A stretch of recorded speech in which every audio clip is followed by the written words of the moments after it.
Good evening, ladies and gentlemen. Welcome to Rob Patry Live. Another beautiful day outside in Charlotte County. A little wet, a little damp, maybe a little cold, but they tell me that spring is right around the corner. I think it's coming on Tuesday. Hope everybody is having a great weekend. It's Mother's Day. Happy Mother's Day to all the lovely mothers out there. Now, last night, if you didn't know, New Brunswick Community College put on a little event they call Flavors New Brunswick. It was wonderful. I was lucky enough to be there last night with the CHCO crew, and we're going to start off tonight's show with a little clip from that event. I like the sliders, like the half burgers with the they had red onions on them with a little bit of blueberry like barbecue sauce. That was Chef Melanie Gullis. Yeah, as well as the Alex. Alex is really good. Alex Hahn? Yeah, from the King's Spray. His dish was awesome. I love his. Now, are you both from St. Andrews? Not originally, no. We're both from Ontario, but I've been here for about 3 years, and he's been here for about a week. What was your first New Brunswick dish? Because we don't have this in Ontario. I tried chicken bones, which was really good, and I also tried fiddlesticks for the first time. Fiddleheads, that's what it is. They were really good. I really enjoyed them. It was like asparagus, but better. And what did you enjoy the most about it? The Kingsbury garden dish was absolutely delicious. And what did they have? I'm not exactly sure what it was, but it was a few different things, and it had a lot of color and a lot of flavor to it. And did you eat at every single I think I ate at almost everyone. I certainly went back to a few twice. Really? The Ross meal was also absolutely wonderful. What was the Ross meal? I believe it was a ceviche. Oh, the ceviche was good. Scallop ceviche. And we learned how to shuck oysters tonight as well. When you come here, oysters, everything, it's a chef's paradise, New Brunswick, really. Morel mushrooms, chanterelle mushrooms, they grow in the wild here. Hunting here is amazing. If we could just get the government of Canada to allow us to serve wild game in our restaurants, then New Brunswick cuisine would really take shape. Flavors New Brunswick. That was a wonderful evening we had. Now, if you're looking in that clip, for me, of course, I wasn't in there. You heard my voice, and I apologize for that because most people love to see me. But there are two people that weren't there. That was Chef Lisa Aronson and Mr. Sean Dunbar of Picaroons. And the reason they weren't there is because they're here tonight. My special guests. Welcome to the show. Glad to be here. And how are you this evening? Either of you can answer. Slightly damp. Okay, slightly really damp. good. Yeah, the way the show works is I ask a question and you respond. Immediately? Well, no, you take your time. Okay. Don't feel pressured. So how you were both at New Brunswick Community College's Flavors last night. So how was that, Lisa? It was a great event, as usual. I really enjoyed myself. Was this your first time there? No, I've been there from the beginning. Several times. And when did that start? About 4 years ago? Yeah. Well, this was my first time, and I thought it was incredible. I thought, what a wonderful show they put on. It was just incredible. The food, the drinks, the people, the socializing was a lot of fun. The college does a great job. So now both of you have teamed up, almost like, remember the super groups in the 70s? Yeah. Emerson, Lake and Palmer, Crosby, Stills, Nash and Young. Well, we have Dunbar, Aronson, have started a new business in St. Stephen called the Five Kings. And this is a combination brewpub restaurant. So who would like to start out by telling us a bit about it? Lisa, you start with the food. Yeah, Sean, you thought I was going to go to you first, didn't you? It's close. I could tell. Yeah. Lisa, tell us a bit about the food, and then Sean will tell us about the beer portion. Well, we like to do things that are a little bit different, but familiar within the local food scene, and we're just trying to have fun and just create a good environment for everybody to come in and enjoy good food with great beer.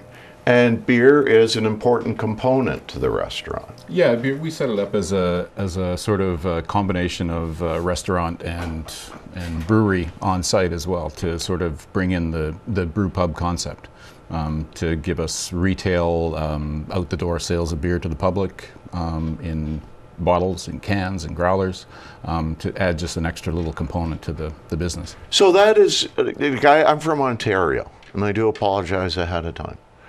But I've never seen this concept where you can go into a restaurant, you bring a bottle, a large bottle called a growler, and you folks will fill it up with whatever beer I choose, obviously Picaroon's beer. Right. And that's a very cool concept. So not only can I eat there, but I can purchase beer. I don't have to wait in line at the beer store. Right. So if you come in and you try beer that hopefully is matched with the food and you like the beer, you can just stop at the counter on the way out and pick up the beer that you like to take home with you. And you sell bottles also, like Yep. not just the growlers. Right. We have the full Picaroons lineup in bottles as well. That's amazing. And then you got a little store there, and I can buy a T-shirt, a hat, We have that. glasses. You can also buy beer from other New Brunswick craft brewers as well. So one of the unique things about New Brunswick is that we're allowed to sell each other's beer amongst the craft brewing community. Now, is that different in New Brunswick than the other provinces? It's different than most other provinces, sure. And you're not allowed to sell in the stores here. I know Ontario's just beginning that process where I think they've got in Loblaws and Fortino's, which is a Loblaws Right. sort of like their superstore, they're starting to sell beer there. And I know wine is coming in. Do you think that'll ever happen here in New Brunswick? We live in hope. There's always that, Yes. yeah, because there's still a few years behind. Now, keep in mind, Ontario, I think, was quite a few years behind Quebec, who's been doing that for a while. Yeah, centuries. I Century, think. yeah. I think. Yeah, well, yeah. So now, if this is a phone-in show, if you've got any questions for Lisa or for Sean about beer or food, either through the province or about the Five Kings, or about, they're prepared to answer anything. Well, not almost anything, within reason. And then later, Lisa and I are going to be going over to the kitchen, and she's going to be making us a little something, a surprise. But I know that it's going to involve a Picaroon's beer, which is quite exciting. Yes. So how long have you been in the beer business, Sean? I've been brewing for about 22 years. 22 years. Something Young like that, fellow yeah. like you. You must have been like 10, 12 years old when you started. Yeah, I started in my mom's kitchen, you know. Now, how did an interest in beer begin? Jeez.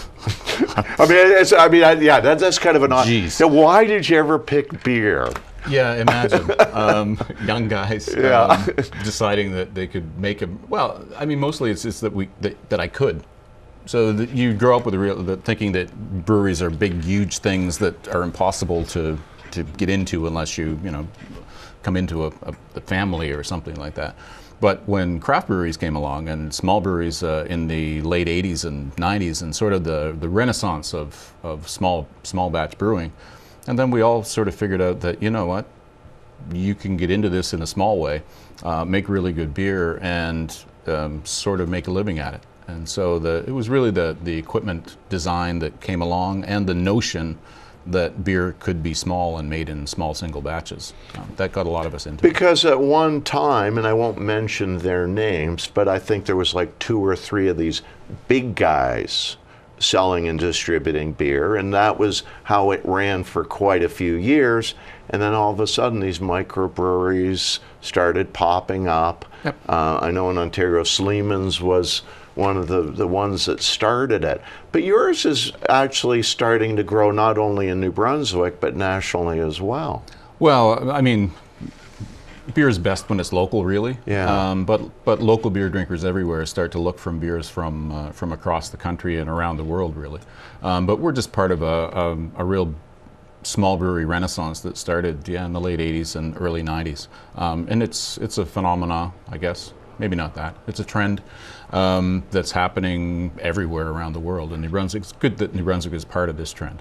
And do you feel that New Brunswick beer is different than other beers from different provinces? I assume you've tried them. Is there something unique about New Brunswick beer? Not necessarily unique, although the New Brunswick brewers make a bunch of fairly unique beers within the market. But the neat thing is that our beer, New Brunswick beer, stands up with beer from all over the world of similar styles.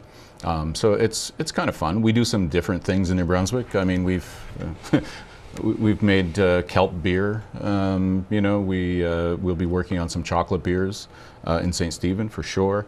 You know, but we've had Pump House Brewery in New Brunswick making a blueberry beer for a long time. They were one of the first breweries to do that. So we try to look at some unique things that New Brunswick has to offer and put those into the beer. And speaking of chocolate beer, I was at the Five Kings during pre-Christmas, and you had the 12 beers of Christmas, and I believe one of them was a chocolate beer, a lovely dark beer with overtones of chocolate, and then you had one with mint, I believe, and pumpkin and all that. So I mean, those are kind of unique. I've never heard, myself, a big boy from Ontario, big city, big province, I hadn't heard of all these flavors. So I think it's very unique that you're bringing that and sort of bringing in new styles of beer.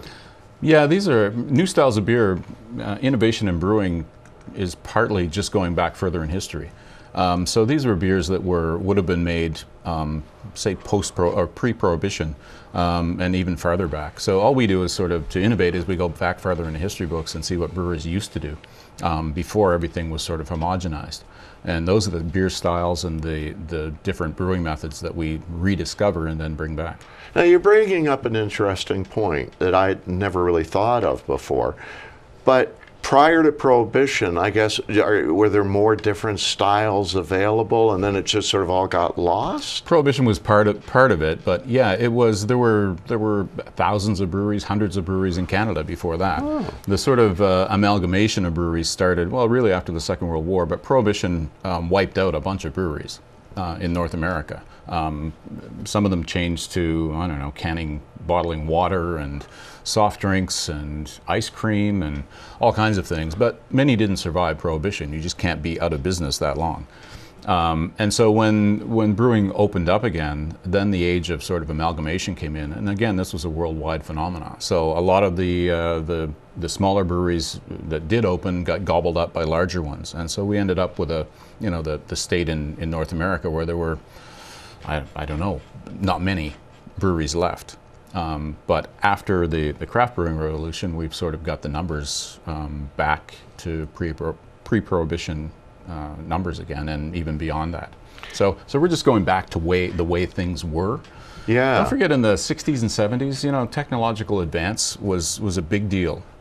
Following the space race, and you know, we had Tang and Cheese Whiz and I love Kraft Tang Dinner. And Cheese Whiz. Well, yes, you're a man of that age, right? Yeah. But technology meant that the pinnacle of achievement was being able to replicate everything anywhere. Right. And the large breweries still have technology that none of us craft brewers can come close to, as far as replicating a beer anywhere in the world, making it taste exactly the same.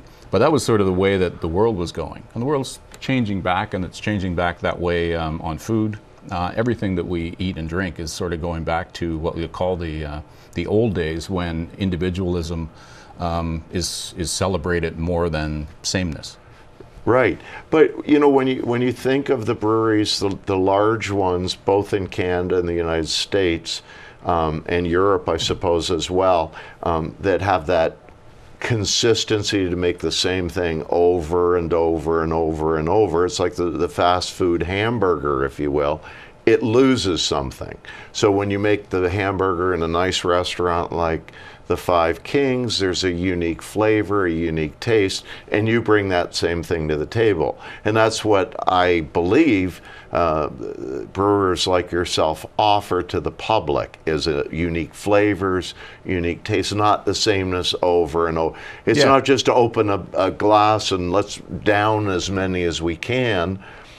It's more, let's enjoy the flavor, the taste, the smell. Right, and I mean, the caveat is we're still, you know, less than 10% of the market. So clearly there's some comfort in being able to get the same thing whenever you reach for it, you know, and you trust. So there's some comfort in that. But yeah, we like to introduce the sort of natural flaws of human beings when they're trying to do something. I mean, we try to repeat everything, but we know that we're using very basic raw materials, and that different humans are making each batch of beer, and we know that there's bound to be some flaw or some difference that's introduced by doing that, and that's the part we embrace. And the same with food. I think that your palate is more interested if there's a slight difference each time you eat the same thing. And that's what keeps your food interesting, keeps your palate interested in your food, and makes life better. Yeah, and before this explosion of the small brewer, beer was touted, just like I said, it was something you would drink after a hot day coming in back from the office or working, cutting the lawn. You'd have a cold beer on the weekend with your friends. Wine, on the other hand, was something you would enjoy with a meal. You would pair it with a food, and beer's become that now, again, which is something different, and which is something that you can offer that the larger breweries usually don't talk about. Yeah, we tend to produce a variety of beers, and it gives chefs, more interesting choices to make when you're doing pairings. So it was very hard to pair essentially the same beer with food. It was kind of boring. But now that there are a whole bunch of beers to play around with, chefs now have put sort of beer in their arsenal of things that they can offer to their guests, things that they can use to cook with. Yeah, it's a lot more interesting time for food and beer. And as a chef, Lisa, you're using that in the restaurant as well, yes. Because you've got the ability to put in certain beers and certain preparations and that type of thing. Yes, of course. Yeah, more than half of the menu has beer incorporated into the ingredients. And you can suggest pairing beers with certain foods when I come in. So I sit down and say to the server, what beer would go best with this meal, and you have a suggestion for that. Yes, and then we also ask you what kind of style of beer you prefer, so we can make sure that it matches up well. And then styles depend on the season as well. Summertime, lighter beers. Wintertime, darker beers. I know you had a winter ale, I believe. Yes, yeah, we have a big, winter warmer. We bring out on November 1st. It's really good from November 1st. I've had it. Till about March. And I'll have to agree with you, I really enjoyed it. It doesn't taste as good in a hot July day. Right. And even when we do leave it on the market past its normal lifespan, because people say don't get rid of it, it really doesn't sell, and people don't notice that they're not drinking as much. They just don't because of the weather. So in the summer they prefer a lighter ale? Yep, crispy, citrus notes sort of thing, more thirst quenching, a little bit drier beer, so it's has less sugar in it, so it's less heavy on the palate. Now I'm going to throw out a word, hoppy. What does that mean? Hops are one of the sort of 4 established ingredients in beer, and hops you could see as the sort of the spice in beer. They were originally used for preservative value, but people got to like them. So they give us this sort of aroma. It can range from citrusy to piney to grassy, all that sort of thing. But the hoppiness that people usually talk about is on the palate. So it's a, let me see. How do you describe it?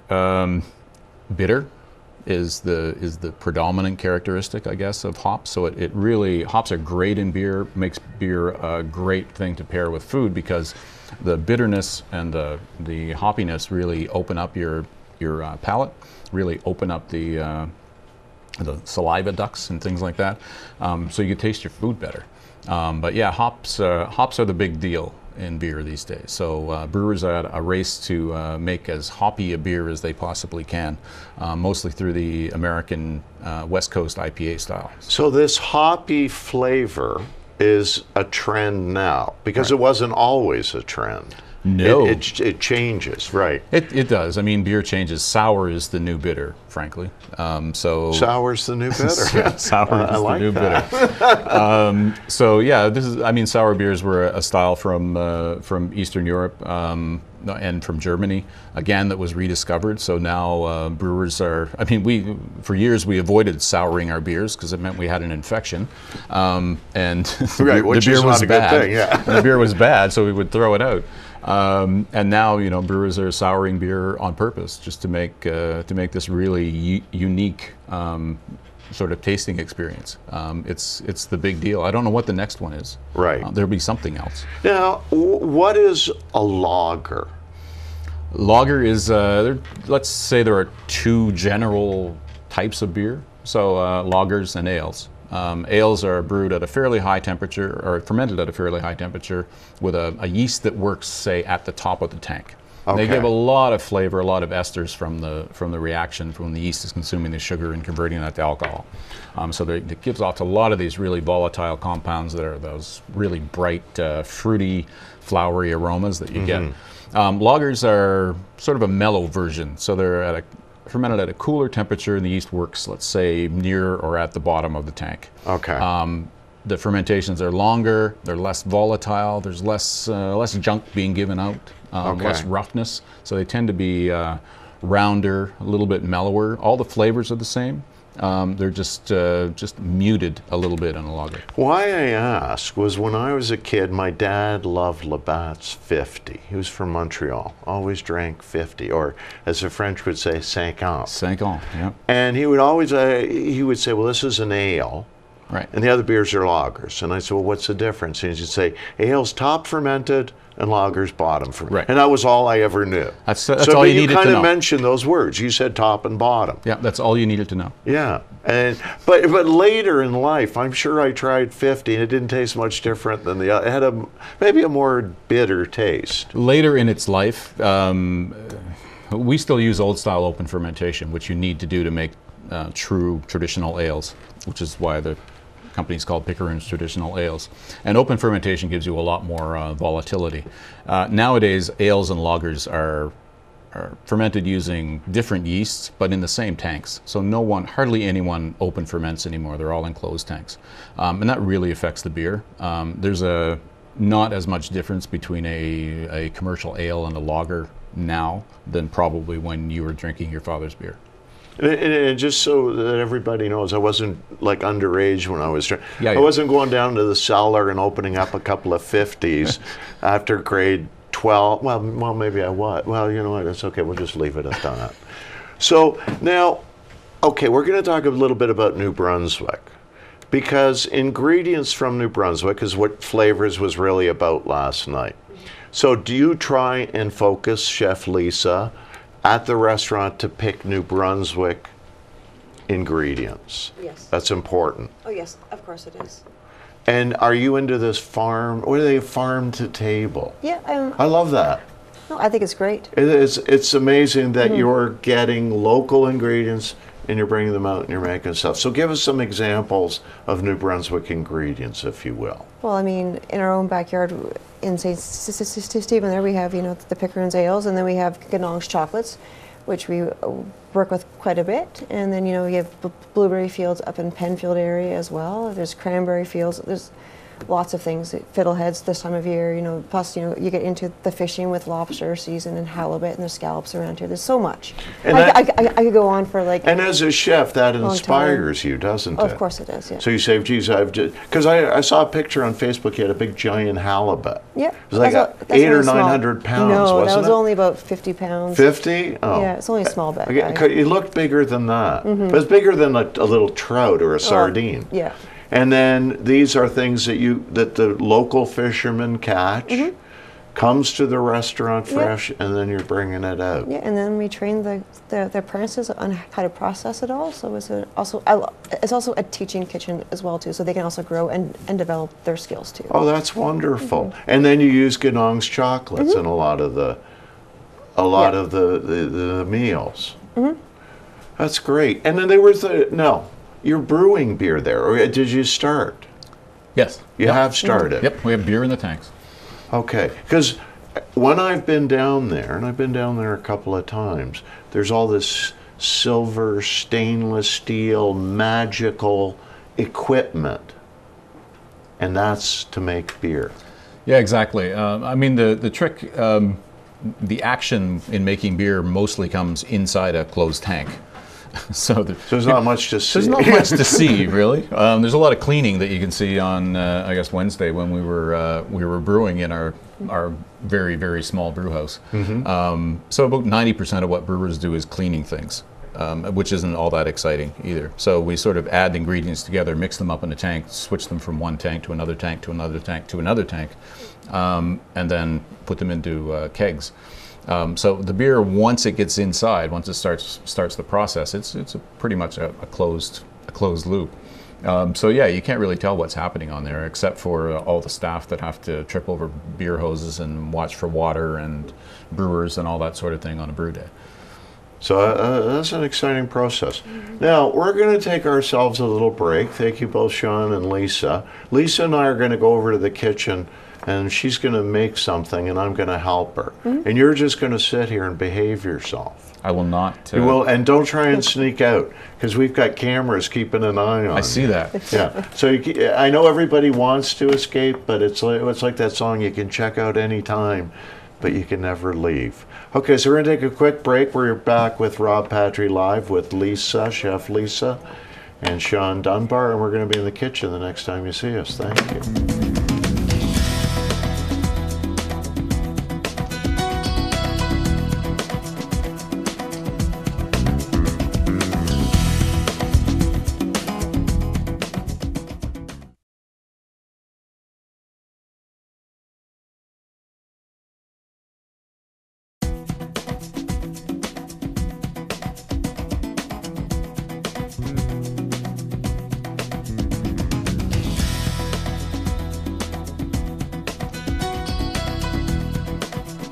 Okay, so which camera am I looking at? I'm looking at this one here. Okay, so welcome. No, we're looking at this one here. Very confusing as always. This is CHCO's kitchen. And I'm just going to give you a little tour, Lisa, because perfect. You're a professional chef, and you've probably been in many kitchens, but not one like this. These are our cabinets up here. Beautiful. Lovely. I think this is solid oak. I think. And here's our counter, and here's our oven, and here's our ingredients. And we're going to cook. We've got some Picaroon's beer, and we've got ingredients. So you're going to walk me through whatever it is we're making, and I'll let you start now. Well, so what we're going to do tonight is we're going to make a brownie featuring ganache chocolate and Picaroon's ales. Okay. So we're going to do an almond fudge chocolate brownie with the Timber Hog Stout, and then we're going to make a Doriard and orange white chocolate pastry cream to okay, there was a word I didn't get there. Sorry. That's oh no, you don't have to apologize. I don't understand. What was Doriard? It is a Doriard. Yeah, the Doriard summer, the wheat ale. Okay, got it. So you're using two different beers. Yep. All right. So where do we begin? Well, do you need me to do anything? Sure. Have a drink of beer? You can if you like. No. What we're going to do first is we're going to pour the Timber Hog in with the eggs. Okay. Into this bowl here. So you want me to pour the beer in here? Go for it. All right. So we've got eggs. Yep. There's both yolks and whole eggs. Whole eggs. Yeah. So we're just gonna, and now we're gonna take. So we're gonna need a cup and a half of the Doriard. Okay. So this one. Because while we wait, measure this out? Yeah, we're gonna get this warming up so we can infuse the orange into it. Infuse. Okay. Yep. Infuse. All right. So we're gonna be measuring here. Yep. Roughly, give or take a cup and a half. A little bit more is okay. Yeah. And I got some head on there. Well, it's gonna. I don't know if Sean knows that term, but that top part of the beer is called head. Did you know that, Sean?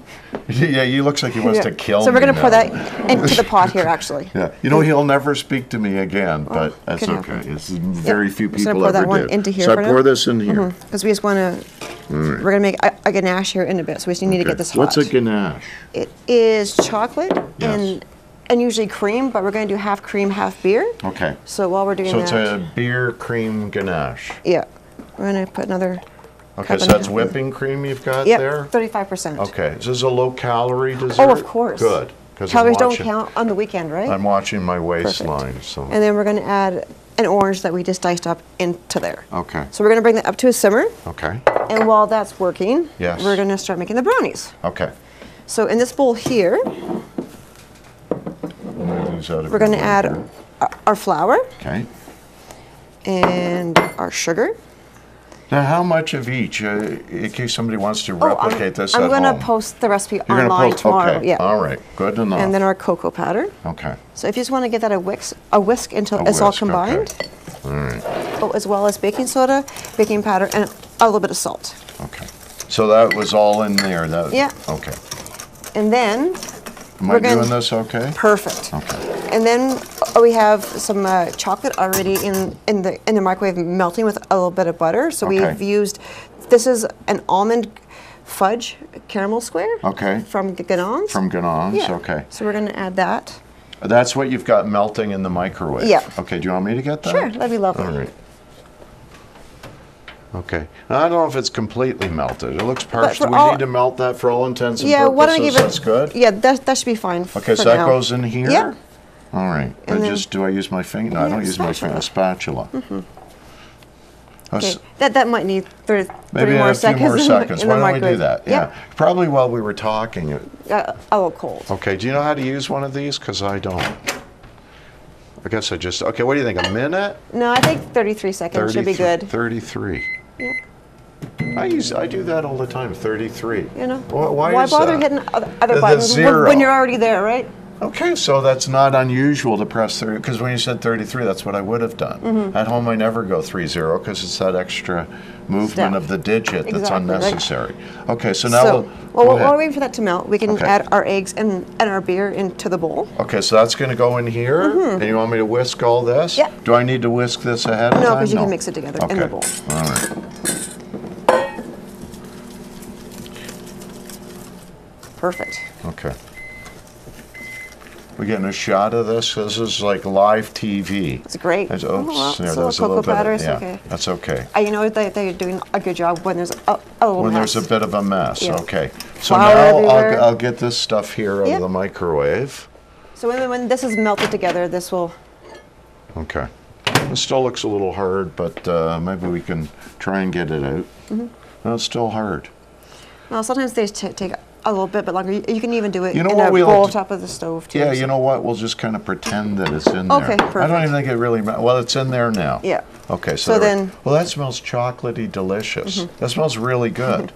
Perfect. Now, do you ever stick your finger in there and have a little taste, or Usually afterwards. afterwards? Because this isn't like raw cookie dough where people eat that raw dough, is it? Well, not really. I mean, there's raw eggs in there, so you So could. yeah, that's not good. No, we don't want to be encouraging people to do that. No. Because it's there's a little warning not to do that. So then what we would do, if this is all combined in, we would butter and flour the glass dish here, and then we would just pour this in, and then we would bake it at 350 for about half an hour. And this would go in an oven, not in the microwave. Preferably not the microwave. Do you bake in the microwave? I honestly don't, so I can't tell you that. Now, you know when microwaves came out, this is long before you were probably even born, people would do turkeys in there, and they turn it all white, but they would just put like Bovril or something on them to darken them up. Well, there but you they go. just tasted like a disgusting boiled turkey. So I would think desserts are the same. You want to bake that in an oven. You really do, yeah. Yeah, you don't use a microwave at the Five Kings, I bet. No. No. No, ovens and everything's, stoves. It is like real cooking. Oh, it's a real restaurant. Yep. And I'd say at least 75% of it is all from scratch. Yeah. Yeah. You know, I love it there. Good, I'm glad. You know what my favorite thing is? What? Can I say that? You can say whatever, yeah. I like the steak frite. Oh, that's nice. Because am I saying that right? Yep. Steak, is that it? Yeah, that's, Yeah, that's right. Okay. So what are we doing now? So we Lisa? pour this into the oven, and then we would. Now, I don't have to actually do that. Our audience, do you want me to pour it in No, it's here? okay. That's fine. Was that part of what I should have been doing? Because the magic of TV. The magic, it's all. I have one already baked. Oh, lovely. Perfect. Now, so that here, this is the brownie. Yeah. Includes what's here as well. So the nuts and everything is all in here. Yeah. Okay. Perfect. All right. So then we're going to make our pastry cream. So this came up to a simmer here. Okay, so this in here is the cream and the oranges. And the beer. And the beer, the Dooryard beer. Yeah. And this is where the infusing comes into play. Yeah. Okay, and what's this? White chocolate. White chocolate. There's a lot of chocolate in Well, here. of course. There's a lot of chocolate, a lot of beer, a lot of goodies. Cream, So then eggs. you would take this. Okay. And you would just pour this over top of there. Well, that looks nice. And then you would mix it with the spatula. Okay. And just Well, that smells until good. all the chocolate is melted. Yeah. And then we're going to take, so we have some separated egg yolks and some cornstarch and some sugar here. So we're going to Now the cornstarch is to help thicken it? Yeah, Okay. so it'll set up firm in the fridge. Right. So we're going to take a whisk We got a little whisk. A little whisk. Okay, so you have different size whisks. Big ones, small ones. Right. We're gonna add our sugar into here. Do you ever make whipped cream with a whisk? I have. It's not very enjoyable. No, it it's takes not, a long is time. it? So we're gonna add our sugar to our egg yolks. Okay. And this will help temper. This will help temper the egg. So when you add your hot cream to it, Right. it's not going to cook the yolks on you. Okay. It kind of just buys you a minute or two. Right. Just gonna whisk that in there just to get it tempered. And Now, is this what you made yesterday at Flavors? Yes, it is. And I had one. It was very nice. It was excellent, actually. It was delicious. So then we'll put it back into here. Okay, so now it's been tempered so you Yeah. can return it. Yeah, so Because you have to if worry you about had just put it in, you would end up with scrambled That could happen eggs. very easily. Yeah. And then we're I gonna think add that's happened to me quite a few times. our actually. cornstarch. You know what else I have a problem with when I make gravy? It's lumpy. Is there anything you can do for me there? Well, you can. What am I doing wrong? Well, you should always add your liquid to the dry. Okay, That will always help. okay. So then we're gonna mix Not this that up, this is anything like Yeah. gravy, but and then we're gonna put this back into the pot okay. and put it back on to a simmer until it's thick. And then So you'll actually see it thicken. it will, and it takes no time. Now, do you And you just... can take out the oranges at any point too. Like Okay. Did you invent this? Like, is this your own creation? Yeah. I think so. I mean, I've made brownies before, and I figured But we you thought- should incorporate others. See, this is exactly what all of this stuff we were talking Mm-hmm. about before was, that you're using local and, well, and not the oranges, obviously, but the beer Mm-hmm. and the chocolate that's right here, well, not here, but in St. Stephen. Mm-hmm. Yeah. And it sort of ties it all together Mm-hmm. beautifully. So then you take the oranges out. Yeah. Now, there's a lot of flavor in the skin, isn't there? Yes. It's the And oils, the the oils, essential yeah. oils. Yeah. And that gets where all the flavor gets in there. Mm-hmm. Hey, do you need any help? You're all good there? I'm all good. It's like you've done this before. Once you're or like twice. a professional. I've been told that once or twice too. That you're a professional? I know, right? I know, you are. Funny how You that should open works. a restaurant. Well, you have. It's good you're running it. So we're gonna cook this until it's quite thick, Okay. and then, for time, I already have one done. So what we're gonna do is then we would pour it on top, and we would let it sit in the fridge for about half an hour Oh, that's to an hour, beautiful. until it's nice and firm, Okay. and then we can brulee the top of it. Okay. Now, what's brulee mean? Brulee is that we're going to take some sugar and we're going to take a torch and we're going to A torch? Yeah, we're going to torch the That top of it sounds a to little brown bit the sugar and scary. to melt the sugar, Okay, to now caramelize the let sugar. me see this torch. Well, this is what we use in our Okay. kitchen. Okay, but- here's what I'm oh, going to use with that, because this is kind of a frightening thing, Mm-hmm. and I need to protect this face, because this type of face just doesn't grow on trees.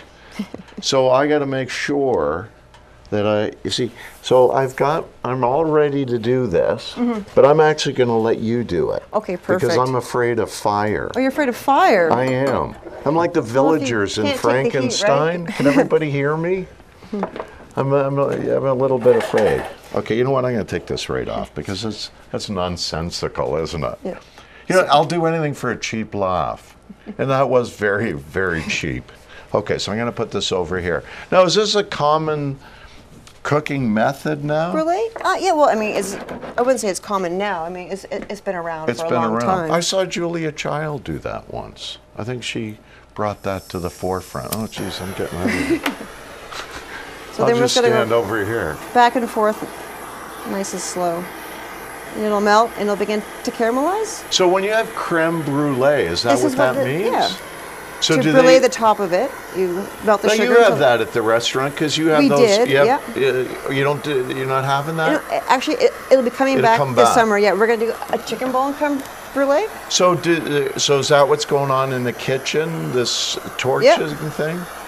So then you just go back and forth until the whole pan looks like here. Okay. It becomes like a hard cracked sugar. So on top. should I be doing this at home? Well, you can, and if you do, then you can You buy. got to be careful You can though. buy small ones like this Oh. for the home use. Okay. But we would go through this canister to quickly, so we usually So use one of that you size. go right to the professional model, and but that wasn't designed for making creme brulee. No, it's more for the plumbing For the aspect of plumbing things. But you know, we aspect. could take everyday things and make them work for Right. us too. So. Okay. Very good. But that looks. Yeah, I recognize that. Yeah. I didn't know that's why it was called brulee. Yeah, because you're bruleeing the top Because you're of it. bruleeing the top. Yeah. And you know, I'm French, and I never associated those things. Oh. But now I have. Now you have. Okay, so that's wonderful. So are we done? Is this Well, it? I can keep going and then we Keep can serve. going. All Keep right, going perfect. for a little bit. Sure. Oh, you're using the little guy now. Well, why don't you give it a try? Okay. The lock, you have to turn the lock off. I'll turn this the way. lock off. Okay, so it's like So this. just- Yeah. Okay, well, maybe You know I'll- what? Maybe I'll just keep going with it. Yeah, How about that? you know what? Because I'll end up hurting myself. So this might take a minute or two. So normally what you would do is you would cut your brownies out and you would do each one individually, because once you brulee the top of it, sometimes it's hard to cut through the sugar without it cracking into other squares. Okay. So now, you know, while you're doing this, I'll ask you a few questions about the Five Kings. Okay. Because summer's coming up, and you're going to have a patio. Yeah. That's what I've heard. True Well, I've heard story. it from you, so it must be true. It's not a rumor. No, it's not a rumor. Because why would you start a rumor about your own restaurant? Well, you stranger would things know. have happened. You never know with me. Okay, so you're going to have a patio outside, overlooking the river. Yep. Oh, that'll be lovely. Yeah, we're hoping to launch it on Friday. Well, weather depending. So. Right. So you always have to add that caveat, weather depending. Because Yeah. then if it's a lousy day, they'll blame you. Pretty much. Exactly. Okay, and now you're going to have tables and chairs Yeah, outside? we're going to have about 32 seats. Wow. And then is your menu changing for Yes, outside? for June 1st, we're looking at changing the all-day dining menu as well as the 5. Right. Which might be a couple of days afterwards, but we're changing pretty much all but 5 items on the menu, so it's going to be completely new and Okay. revamped, and that menu will run until September, and then Now, we'll change it again. Can you give us a little sneak surprise of what you're going to be I can serving? tell you that the seafood chowder is coming back by popular demand. Okay. And we're going to be doing more appetizer plates and less full-size meals, because Right. it's summer and people like to eat on the lighter side. A lighter side. Yeah. See, I actually like eating heavier in the summer. Well, Isn't there you that go. odd? A little nap midday. Yeah, exactly. Because I can go out in the hammock and just relax and Yeah. digest away. Are you going to have umbrellas? Yes, we do. Oh. You know what's strange is that for some reason when I'm outside, if I'm at a table and there's no umbrella, I feel very vulnerable. We also do have 2 very nice large trees out front too. Oh, trees are good. So that helps as well. Okay, because I don't know why. I'm outside, I feel, it's al fresco. Did you know that? Have you heard that term? Once or twice. Okay. I think that means outside. So now, but you can still eat inside if you Yes. prefer. Yeah. So I will still have that, but we're also looking at adding a few more seats on the inside as well by June, if that pans out. Because it's very popular. Oh yeah. It's a wonderful addition to the town of St. Stephen, thank you. having a world-class restaurant like that, and featuring Picaroon's beers. Yeah. I mean, it's just wonderful. Do you You know want to what? cut the brownies? Sure. Oh, sorry. Okay. Show that way. You just like this? Is that Yeah, what? well, you can- No, that's not a good That's way. one way to never go. handle a knife I wouldn't like suggest that it. That's unless one you're way to go. Jason Voorhees from Friday the 13th. Okay, so I just cut it along here. Yeah. See, now how do we do it? Oh. That's how the sugar breaks. So if you were to do it at home, I would suggest cutting them, plating them, and then brulee the top of them. Okay, you so don't have to what worry you're about saying that. is I'm doing a lousy job. No, I'm just saying that we could Well, differently. I know, See, properly. lesson learned, right? Well, see, I know if I went to your restaurant, it would look all fancy, and there'd be Coulis and garnish. coulis Yep. and garnish and stuff, and here I am just sort of attacking this. Okay, so I'm going to cut it here, because everybody in the studio, I'm sure, is going to want a Yeah. piece of this. This looks just delightful. Is this on the menu, or is it No, going to be on the menu? Well, you never know. We change it up an awful lot, so. Okay, and so what kind of desserts can I get there now? Well, we have a peanut butter and chocolate cheesecake, which is actually gluten-free as well too. We Okay. have donut whole bites with a chocolate ganache. Yeah. We have our signature dessert is a duo where we have a beer masu, which is like a traditional tiramisu, but made with beer instead. That's why it's called Beer a masu. beer masu. Yeah, and then we also feature a Ganonge chocolate mousse as well too. Lovely. Okay, Lisa, we're going to take a quick break, and when we come back, if anybody wants to call in, 855-529-826. And by the way, Sean Dunbar was laughing at me because I got the phone number stuck up there. He says, why don't you know it by now? He's a tough guy. Okay, we're going to take a quick break, and we'll be right back with Lisa Aronson and some lovely brownies.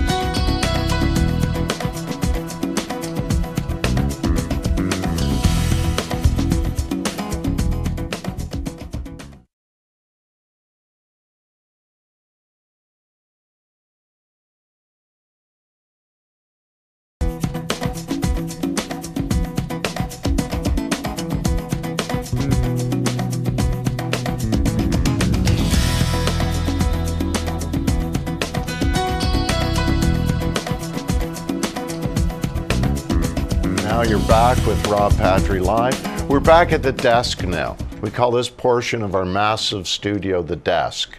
And we were just at the kitchen with Lisa, and look at what Lisa made for us. She made some brownies. What do you call these again? What's the exact? I'm going to call them a black and tan brownie. A black and tan. Because, as Sean will reiterate, there's two types of beer, a light beer and a dark beer. That's where the name black and tan came from? Or am I wrong? Am I way off base? No, you're doing pretty well. Okay. Except for the two types of beer thing. Black and tans are usually when you take a dark beer that has a lower specific gravity or higher specific gravity than a light beer, and you sort of float the light beer on top of the dark beer. Oh, so that you get two different beers. Yes, bartenders, around the world despise customers who ask for one of those. Really? Yeah, it takes okay, some doing. Just let me write this down. The next time I'm at the Five Kings, ask for a black and tan. A properly done black and tan. Oh yeah, yes. It's got to be perfect. There you go. Because if not, you're sending it back. Oh yeah, it's going right back. That's the kind of guy I am. I send everything back. That looks absolutely wonderful. So it's a brulee on top, and then you've got slices of strawberry and candied orange. That's just beautiful. And now you've used those two beers, again, Picaroons, Amber Hog. Timber. Amber, you turn it because I can't see. I can't remember. Picaroon's Timber Hog, and the other one is Dooryard. Dooryard, which is the summer favorite, I hear. Right. Just came out now. Now, where do you get the names for the beer? Do you pick those yourself? Sometimes it's a group effort. Sometimes I drive a lot, so I think of things like beer names. Right. So it just depends. So will you think of the beer name after the beer's created, or you think, geez, you know what we should have is a Rob Patry beer, that type of thing? Is that how it comes to you? Yeah, that sort of thing. Except not that. I'll be driving home trying to, come You're up with gonna try. I'm trying to, if I could bottle Rob Patry, this will drive me crazy all the way home. Yeah, because what I'm thinking is, the minute you get in your car, the minute that you're just running out of this studio, you're going to try and put this entire evening as far away from your thoughts as possible. Would that be a correct assumption? Beer has a lot of uses. Right. Okay, yeah, enough said, enough said. That was a little hurtful, honestly, but that happens on this show every now and then. The guests always love me before they sit here, and then it just kind of goes downhill after that. Okay, so we're getting ready for a big summer at the Five Kings. Now, what else is going to be going on outside at the patio? Are you going to have live music or anything like that? Well, no, we're not necessarily going in that direction. We're looking more towards doing beer gardens. So what's a beer garden? Well, we're going to be working on the other side of the building, on the library side. Okay. And then we'll have live bands every other Friday or Saturday. We're still trying to figure out all the dates. Okay, so you're going to have beer and music and a barbecue outside. The patio's going to be on the river side, and then you're going to have a beer garden on the other side.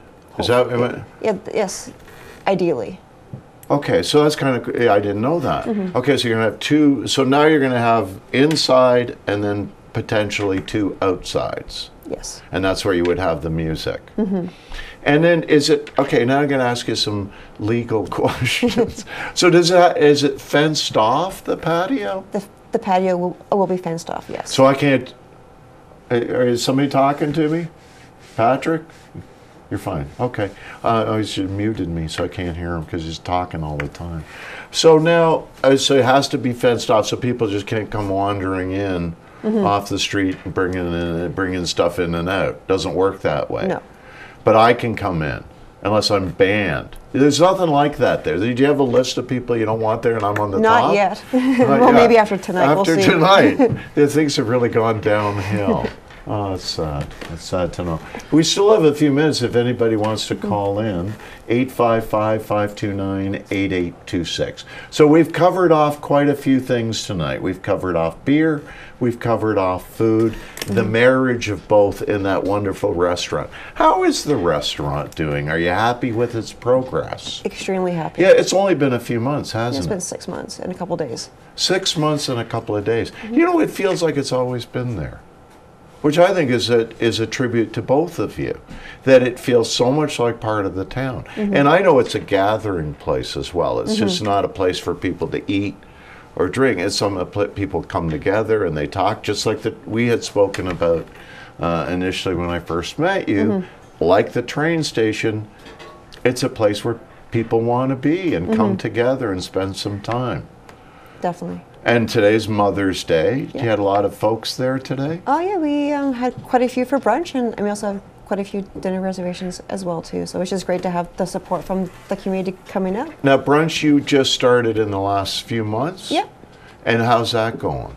I was doing quite well, I'd say. I mean, you know, the restaurant business can be up and down, so you just never really know what to expect. But I think it's been really well received because we're doing different things every week. So. And you're doing eggs Benedict, Yeah. or as you like to call them in the business, Eggs Benny. Yeah.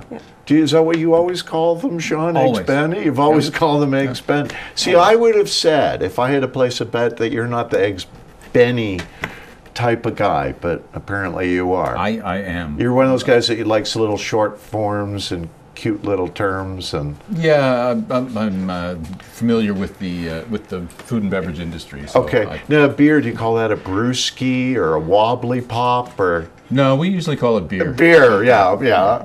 I'm like you. Okay, I think we're almost out of time.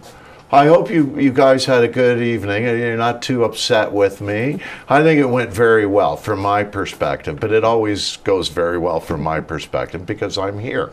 But thank you very much, Sean. It was just so nice to meet you. Great to have you on. I love the history of beer. I could probably spend a whole night with each of you. That didn't sound right, did it? On so many levels. But you know what? Nobody understands what I'm talking about most of the time. Thank you, Chef Lisa Aronson. Thank you. I think that everybody's got to go to the Five Kings. It's a great restaurant, a great place to go, have a beer, relax. The food is fantastic. It is just the best food. The beers are great. Get out there, enjoy your summer, enjoy the patio, enjoy the beer garden, have fun. Are we over yet? Cue the music. Are we done? Thanks again, guys. Have a great evening. We'll see you next week, folks.